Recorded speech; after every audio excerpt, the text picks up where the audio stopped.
Hey guys, Dissection of Violence here. We got another one for you. UFC Lewis versus Nascimento. Pretty good card. Can't complain. Yeah, let's get right into it. Starting with the bottom, we have JJ Aldrich versus Veronica Hardy. I really like this fight. I know it's people give it flack, women's MMA, but honestly, I think Veronica Hardy she knows how to make fights close, but she also knows how to separate herself, if that makes sense. Like she has better jiu-jitsu and better overall skill set. Like her and training with Dan Hardy on like watching her career, he'll keep a good game plan and he'll make sure that she's doing the right things. Negative 150, I'm not interested in. Honestly, is a pass. But I got plus 200, so I can't tell people to take the current line, but the line I got was pretty good. Yeah, Veronica Hardy, I think she's in my opinion the better fighter. JJ Aldrich can be physical, knows how to cage push, win control, um, has decent striking. She knows how to win. But I think Veronica Hardy's just gonna outskill her here. I could see a submission win for Veronica. I could see a few outcomes, but I'm gonna go with a decision win for Veronica Hardy in a close fight. But honestly, I could see a few different outcomes, so I don't want to be tied to one particular outcome. So but if you put a gun to my head and said Veronica Hardy has to win in a certain way, how does she win? I'd probably go with decision just because both girls are pretty good and I could see this being pretty competitive. Anyways, moving on. We have Jared Gooden versus Kevin Jousset.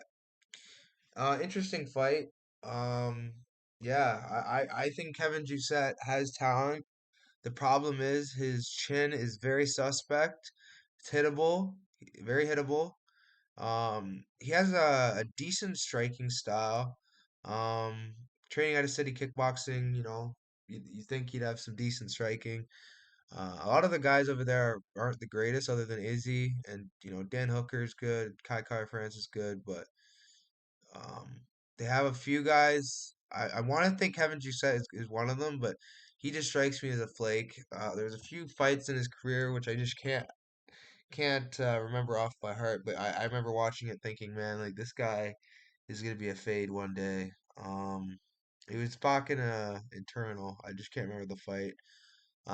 Yeah, it was a while ago. But anyways, yeah, Kiefer Crosby, he got the win. Kenan Song, he got the win. He's proven himself. I think he wins this one. I think Eric Doucette wins this fight.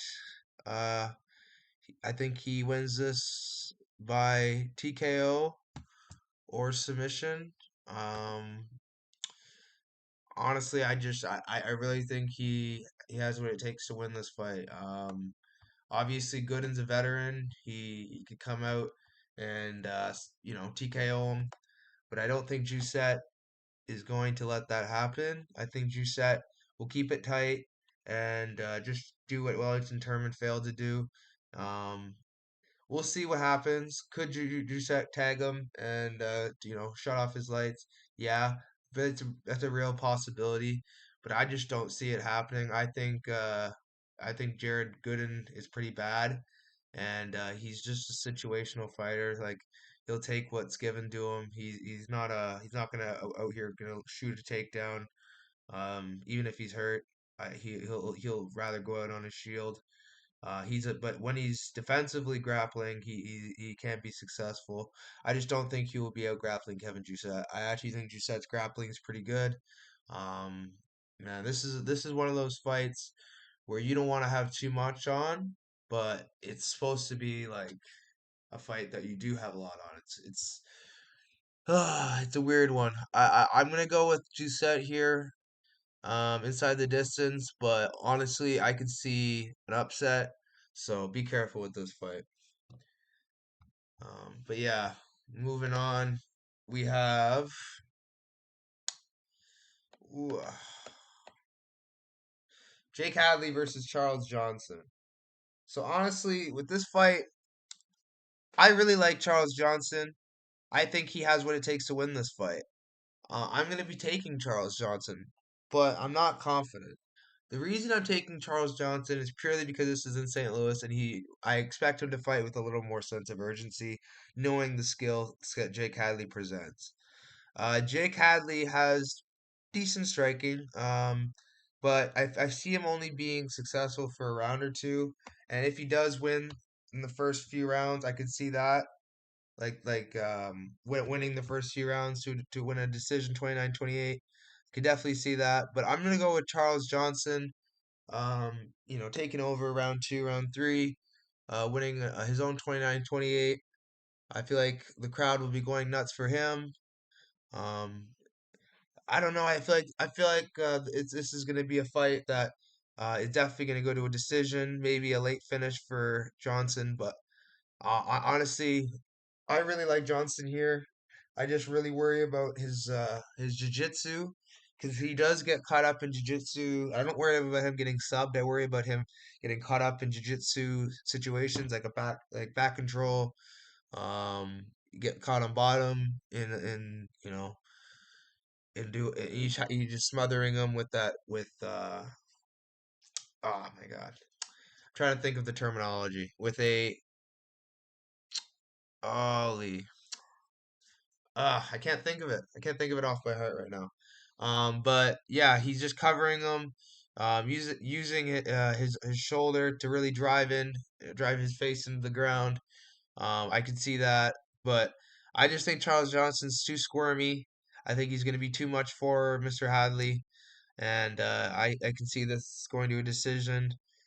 But Johnson, I just think is going to have too much for him, and I think he's going to edge out that decision. But yeah, this is definitely a close one. Moving on. We have let's see. We have Billy Goff versus Trey Waters. Trey Waters, I like Trey Waters. He's a very technical, um, long rangey. The thing with Trey Waters is he's a bit flaky. He can be broken. He can be subbed. He got Von Flue choked by Bonfim. He he's beatable. Um, but the thing is, he has talent. He's got a swagger about him, and he's facing like a Homer Simpson type. And I just feel like he beats these Homer Simpson types. I'm not saying Josh Quinlan is Homer Simpson because he doesn't usually like take a beating and then come back. He just takes a beating or he'll knock you out. Whereas Billy Goff is more so he'll take a beating and then come back to take you out. And I don't know if that style is sustainable against a long rangey guy like Trey Waters.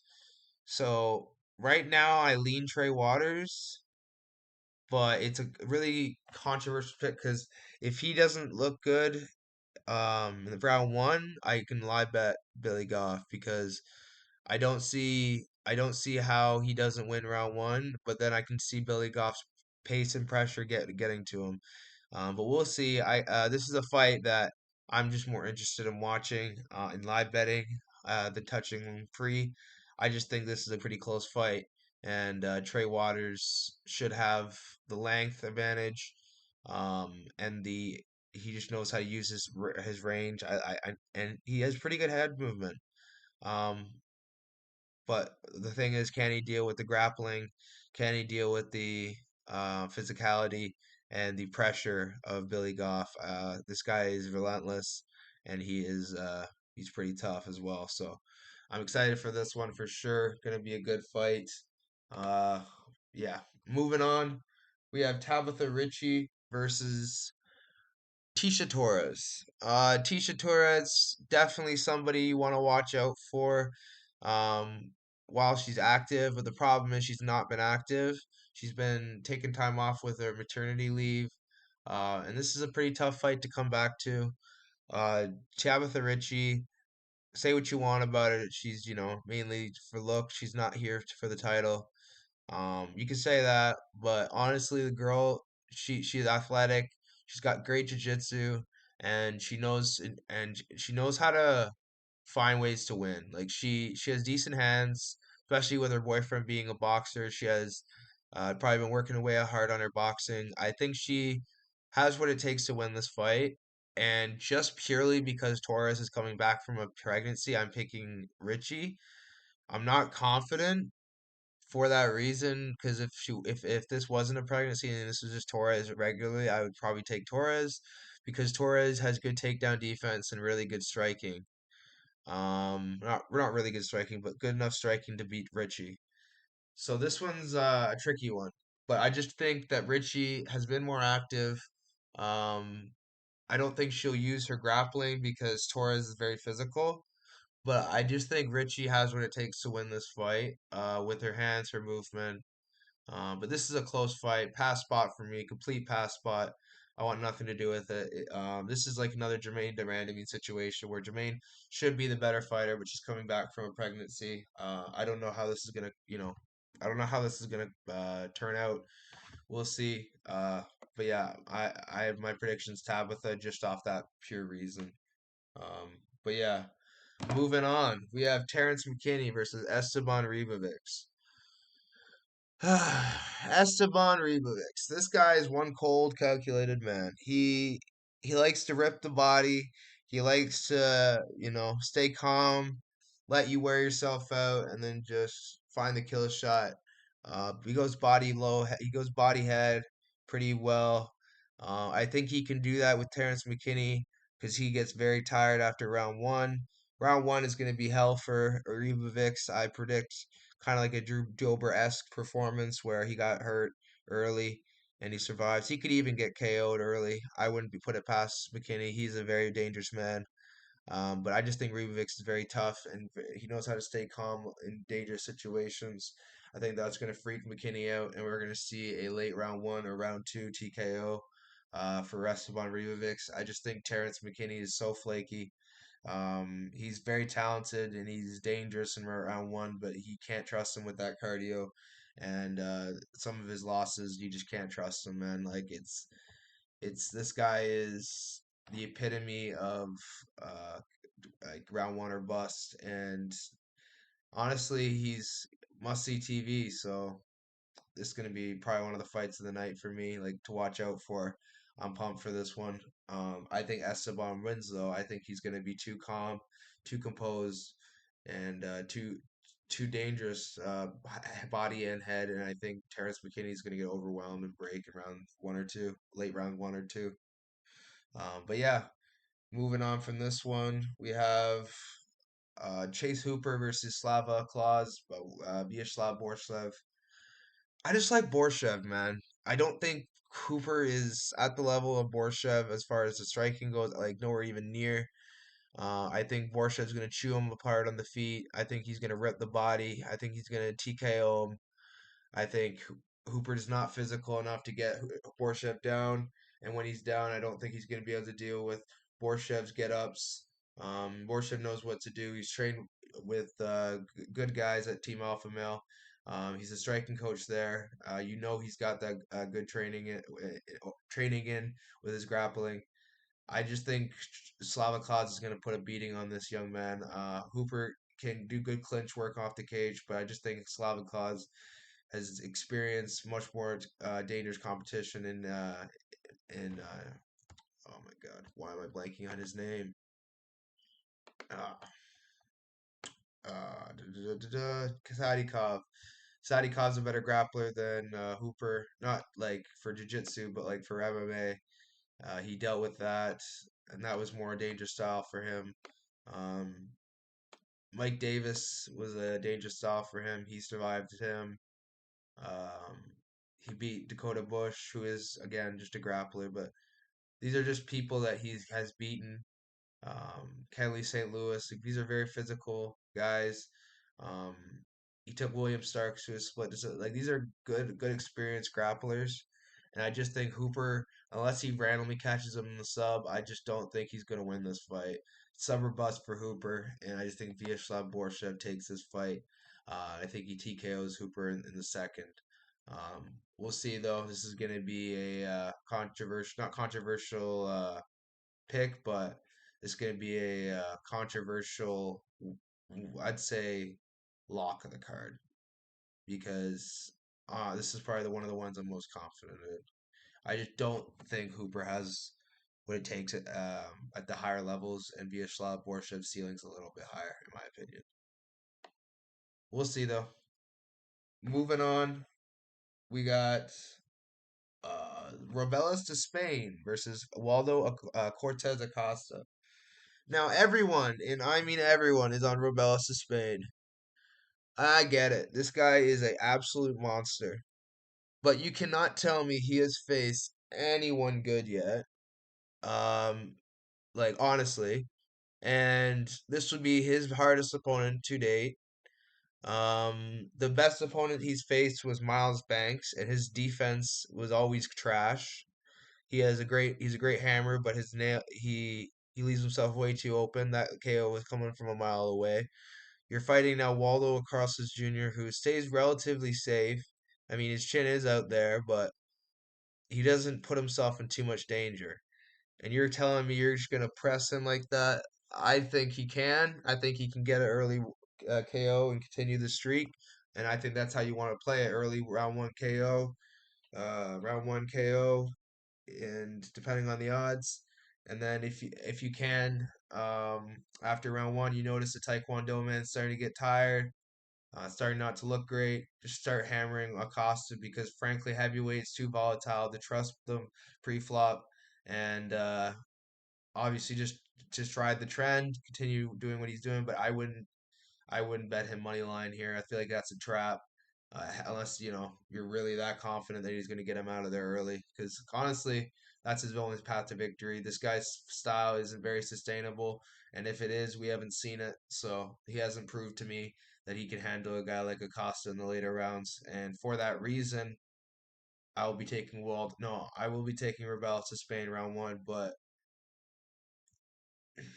only because I feel like he can make chaos happen, make tests, the ego of Waldo, and I feel like Waldo's going to get caught. But if that doesn't happen and it starts to be a striking chess match and we start seeing, Rebellis get tired, you start hammering the Acosta train. So definitely a weird fight. Interested to see how it plays out. A lot of fights like that since card. I'm really excited though. Definitely not as linear as last week, but I think we should crush it regardless. Um, yeah, moving on. We got Woodson versus Alex Caceres. Now I see some people I respect on Caceres, and I get it. Caceres has you know, a pretty judges friendly style. Uh, he has some decent striking, good jiu-jitsu. I think he can cause Woodson a lot of problems, especially with Woodson's style being kind of similar. They just stay on the outside and look to outpoint you. Um, but I think Woodson's boxing is a little sharper than Caceres, and I think that the height will also help Woodson. Woodson's a freak for that weight class, and if he doesn't get chinned, I can see Woodson just cruising to a decision win like he's been doing. The guy knows how to do it. He mixes in the wrestling too. The guy's a beast. He's very mentally sound. Um, he's someone you don't want to pick against unless it's obviously a fight where he's not gonna win. But I just feel like Caceres is how old now? I just can't trust Caceres. Um, let's see how old Caceres is. 35. Still not bad, but I just can't trust Caceres, and you know I just think Woodson has a lot more skill.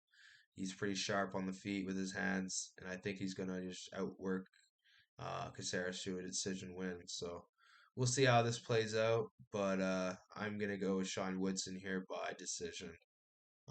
Wouldn't recommend betting this fight though. It's a pretty volatile fight. Moving on though, we got Diego Ferreira versus Mateus Rebecki. I think Rebecki is a good fighter, honestly. I think he's a great fighter, but if he loses to Diego Ferreira when he's 39 years old, gasses out like I think he did his in one of his fights. It was horrible. I could be wrong. No, which fight was it? I think it was I think it was Nick Fiore. Yeah, that fight, Nick Fiore was a terrible look. He just made Nick Fiore he just kept Nick Fiore in there way too long, and if you cannot get Nick Fiore out of there, honestly, I just don't trust you that much. Diego Ferreira is a very, very dangerous man. He has good jiu-jitsu, good experience, solid power, as we now find out. The thing with this Ferreira fight is the physicality of Rebecki and the grappling will be, I believe, too much. I believe he's going to land a KO shot and put out Diego Ferreira. I don't think he needs to grapple here, but I feel like he has that as well. I feel like Diego Ferreira is kind of screwed wherever the fight goes. Rebecki is an absolute beast.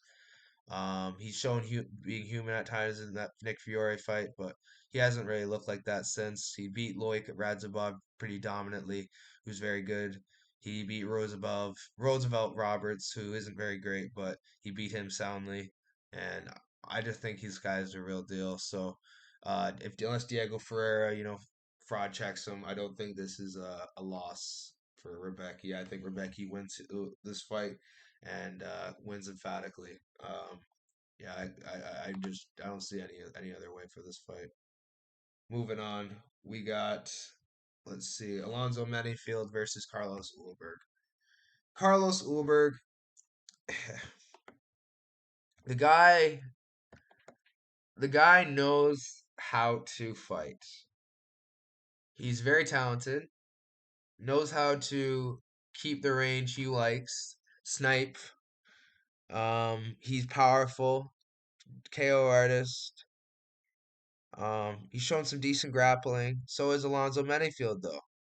I feel like Alonzo Menifield has shown a lot of improvements from a guy that was I think now training with Pat Barry. He's shown a new leaf from a guy that lost to William Knight and Oven St. Preuve.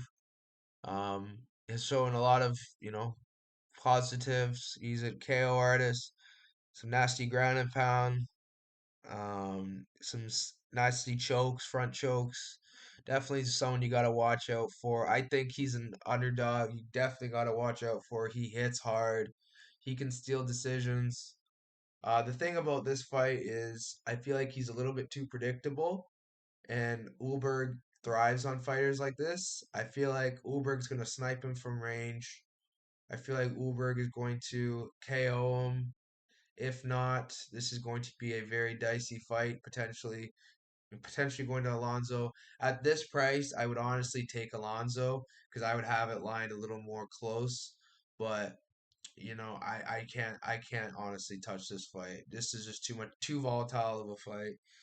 But I'm really excited to watch it. I think Alonzo Menifield is a great fighter, improved fighter, and I think Carlos Ulberg is a very talented fighter. We'll see who's the better fighter though this weekend. Moving on, we have Jaquan Buckley versus Nursultan Ruziboev. This is a fan-friendly fight. Nursultan Ruziboev has been a savage in the UFC, TKOing people left, right, and center. Just looking like an absolute world beater. The thing about Ruziboev is all of his losses, like 7 of his losses, all have been welterweight, and the guy hasn't really shown that he's that good yet. If you look at who he's beat, Bruno Ferreira, he's a little overrated in the division, and Cedric Dumas is, Cedric Dumas. So it's like we haven't really seen how good he is. He's a very experienced fighter. He has a win over Ibrahim Main. Like he has some decent wins, but the thing is, like we have to see this big sexy win of Jaquan Buckley. And honestly, I don't know if he can do it. I'm pretty torn here. I like Ruziboev. I think he's dangerous, but I don't know how he's going to look back at 170. I think Jaquan Buckley is a proven 170 pounder, and he knows how his confidence is at his most highest. I think he's going to either KO Ruziboev or get KO'd. I feel like this is a great fight. Another fight like the previous fight where you don't want to miss this one. I think Jaquan Buckley wins this fight, but I'm not confident. I think just the movement and the elusiveness of Buckley and the explosivity of Buckley is going to be a bit confusing to deal with for Ruziboev. But who knows? Maybe Ruziboev just starches him. I am really torn with this fight. Definitely not a betting fight for me. I want nothing to do with it. If you were to bet on this fight, Ruziboev would be the side value wise, but I wouldn't touch this fight. This is a very volatile fight, and yeah, you could get a better read on it pre-flop or live. Sorry, live than pre-flop for sure. Moving on to the main event, we have Rodrigo Nascimento versus Derek Lewis. It's a controversial take, but I think Rodrigo Nascimento can win this fight. My homie's really close with him. I think Nascimento has been training with the right guys. He's been doing a lot of work with Jairzinho Rosenstrike. He has done the great work at a great gym. The thing is, he got chinned by Chris Dawkins.